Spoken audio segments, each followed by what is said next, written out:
place that NSAS took place, either destruction of warehouses or private homes or government properties. And it's unfortunate. But the issue is that whenever there are destructions, it is the role of government to adequately provide compensation, especially to the fact that government is supposed to protect life and properties. But where there is a problem like this, I think it is very important that other similar issues should also feature. In my constituency, for over a period of 5 to 6 years, there have always been destructions. Our village is burnt down. I don't see it different from exactly what the hoodlums have done during the NSAS. In the northeast, we have seen the destruction and the mayhem that Boko Haram brought to that area. We have seen innocent homes being destroyed, people being killed. Till date, I have not heard the government saying they are going to take responsibility in paying compensation to such victims. My constituents have come up, so many of them in groups from different villages, seeking government intervention in the destruction of their properties. So I here support the idea of compensation to all victims of similar destructions as it happens during the NSAS. As the NSAS victims are being compensated, so also the victims of banditry, where hoodlums also attack homes, burn down their properties, cut away their livelihoods, should also be compensated. The issue of NSAS, if we just limit it to that and to Lagos, I think it is not fair to other parts of Nigeria. I therefore move that if compensation will be given, should also extend to other places, as Lagos will benefit, so my constituency, so Northeast, and all other places like Kaduna State, that similar destructions has happened. Thank you, Mr. President. Senator Blado. President, I want to share in principle the sentiments, the emotions that are written in the two motions. Every right-thinking Nigerian cannot be at ease seeing and hearing what took place during the NSAS protestations in the country. It is obvious that the demonstrations that were thought to be peaceful demonstrations turned up to be one of the worst protests that this country has witnessed in recent times. There is no denying the fact that Lagos, Calabar, and one or two of the other cities that have been mentioned did suffer losses.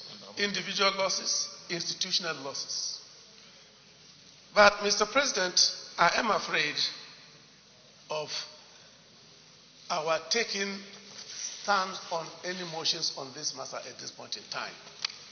It is my considered opinion that it will be prejudicial to the judicial tribunals that have been set by some state governments, by the federal government, to go into this matter.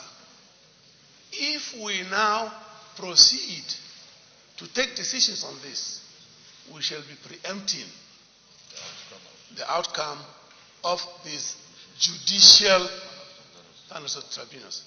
I would therefore want to appeal that we tread with some caution. Let's wait for a while.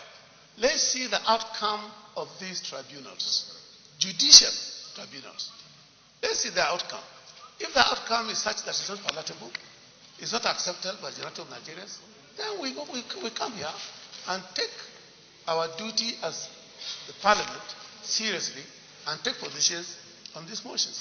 But for now, it is prejudicial for us to take this matter. I so submit, Mr. President. Senator Ike Koramadu. Thank you, Mr. President. Very distinguished colleagues, I'd like to use the opportunity to express my condolences and those condolences to the family of soldiers, policemen, civilians, and anybody that lost their ones during that period. Your Excellency, because you have said we have limited time here, I'm going to be quite short in my presentation and contribution. I would rather think about the lesson we have learned or we learned from the exercise, the NSAS problem. We've heard the analysis from those who presented the motion and my colleagues who also contributed. So I'll just quickly look at what I consider to be the lessons. One is that I believe that we've not done enough to protect the interests of the young people of this country. We still owe them responsibility to provide them jobs and a secured future. This can be done by a conscious effort to be able to provide, build, and establish industries and provide an enabling environment for the private sector to thrive, to enable them sock this army of unemployed youths. Because unless that happens, we'll continue to experience this kind of agitation and protest. The second is it means that the security men we have in this country have been overstressed and possibly not enough. I spoke with Geshom Bassi on the day this happened and a number of our colleagues from Cross River. And they said they contacted the army and the police. The response in each of those contacts was that they were overstretched, and I believe them. So this time for us to begin to consider what some of us have been talking about, which is the decentralization of our police sector, so that each state should be able to have the number and the quality of police they need, because if that happened in the past, probably this would have been contained. And some of these people who are protesting would have been members of those state police force. So I believe that this is time for us to have a rethink on this issue of the security decentralization in this country. I do hope that this is a wake-up call for all of us as leaders of this country to begin to address some of these issues, because if we don't do anything, there's the likelihood that this may happen again, God forbid.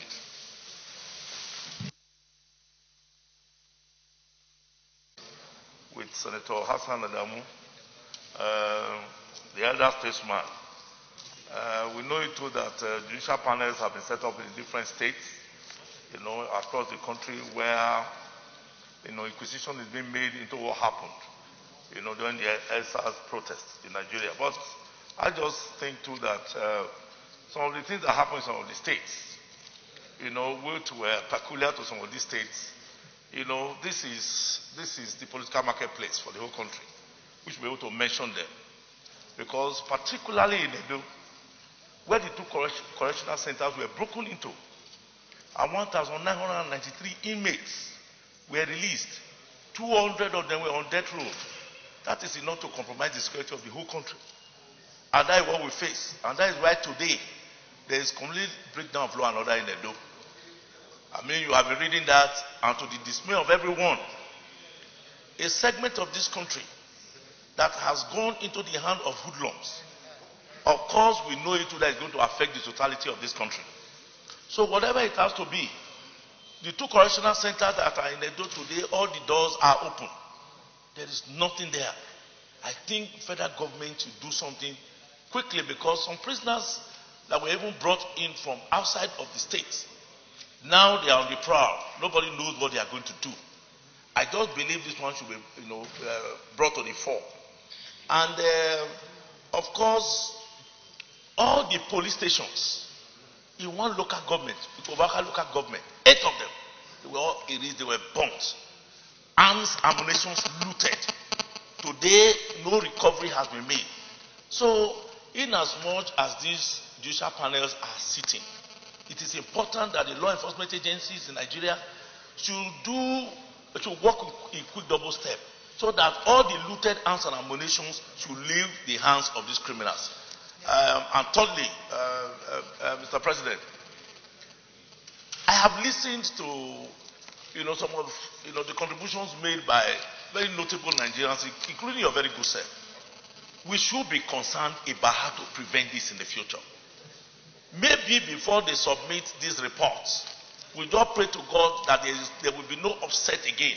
There will be no unrest that will be exhibited by our youth. Government should start to take proactive steps in making sure that our youth are gainfully employed. Graduates of over 15-year post-graduation, they are still around in the streets.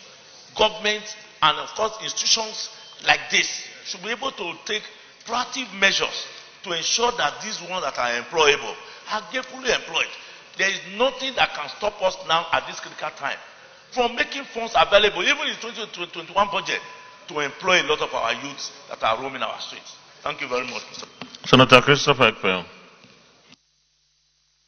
Show cause that they are there, they are in existence, so that we can begin to learn a lesson and make provision for them. So I've listened.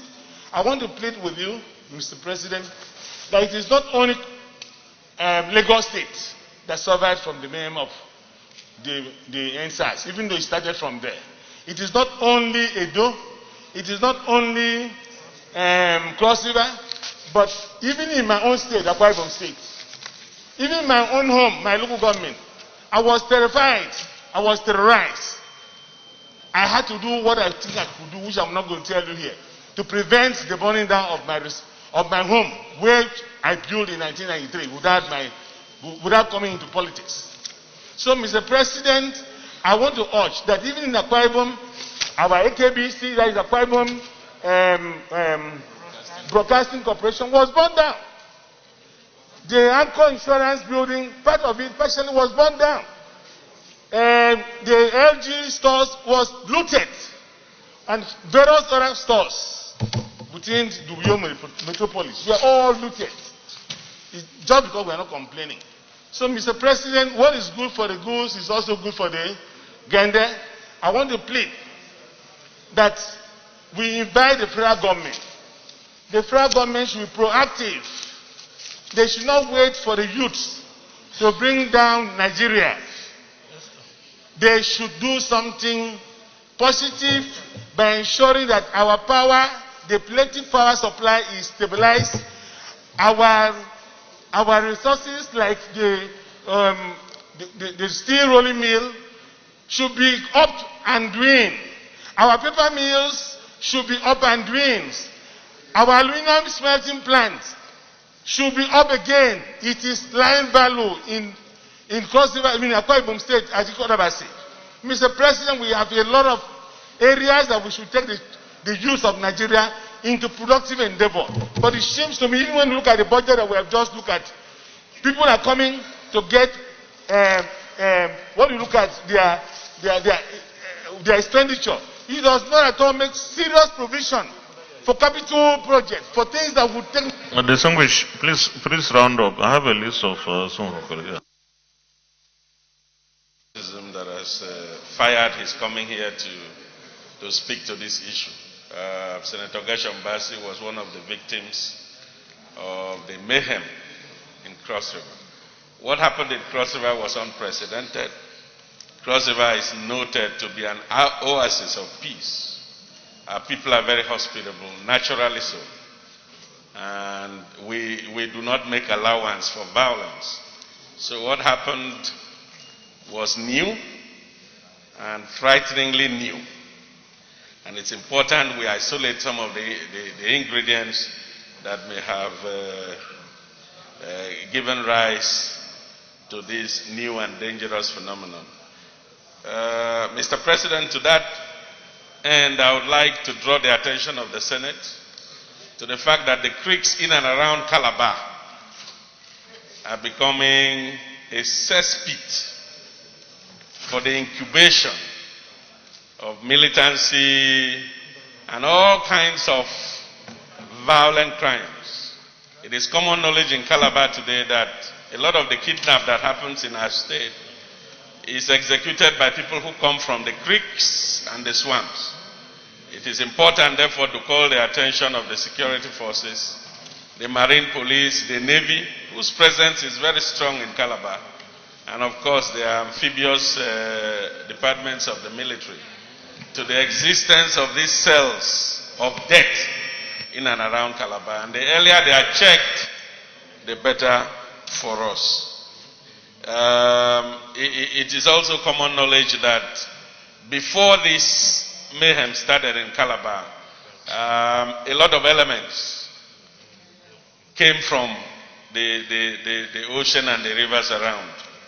And it's important that as this investigation is being undertaken, this fact is isolated and dealt with expeditiously. Number two, Mr. President, I would like to isolate the fact that as this destruction occurred, very widespread destruction, like Senator Gershom Bassi has said, federal buildings, state infrastructure, etc., were destroyed. But there is an element that we must bring to the fore. Members of the National Assembly were special targets. Mr. President, Senator Henshaw, who has left the Senate for about 10, 12 years now, had his house attacked. An elder statesman who was resting with his wife and daughter in his home. He's no longer in partisan politics. His house was violated by this barbarian.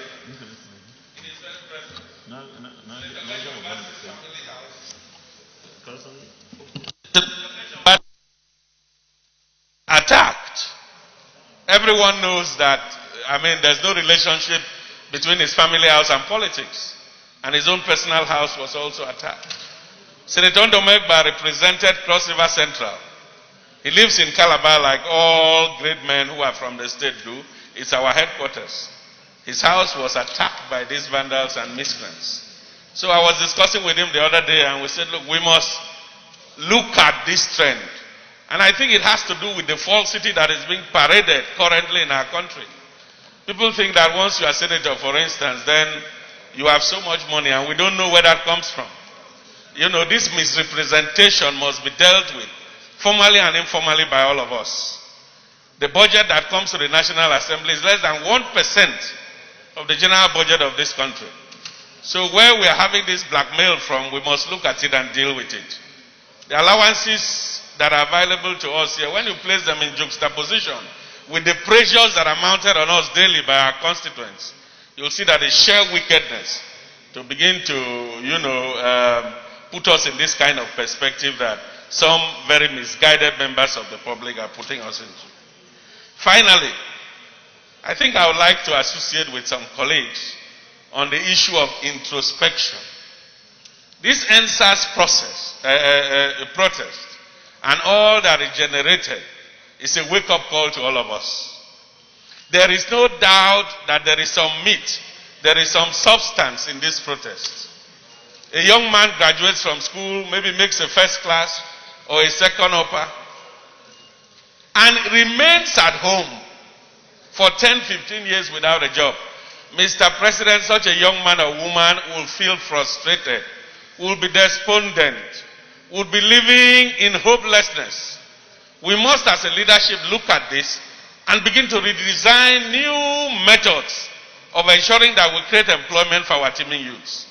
Mr. President, finally, our own attitude as leaders is very important. When we make it appear as though elections are a ritual, every 4 years you get back to your people and ask for their votes. And then you begin to sound and act sweet. Immediately after the election, you disappear. You no longer take their calls. You no longer interact with them. This phase is... Distinguished, I thought you said you are rounding up. Please round up now. President, it is important we look at these things. Begin to drag our constituents closer to us. Begin to interact with them in the way we are supposed to interact with them. If we have been doing so, let us increase the tempo so that they can begin to see issues the way they are. And we can together begin to plan for a better country for all of us. Thank you, Mr. President. Thank you.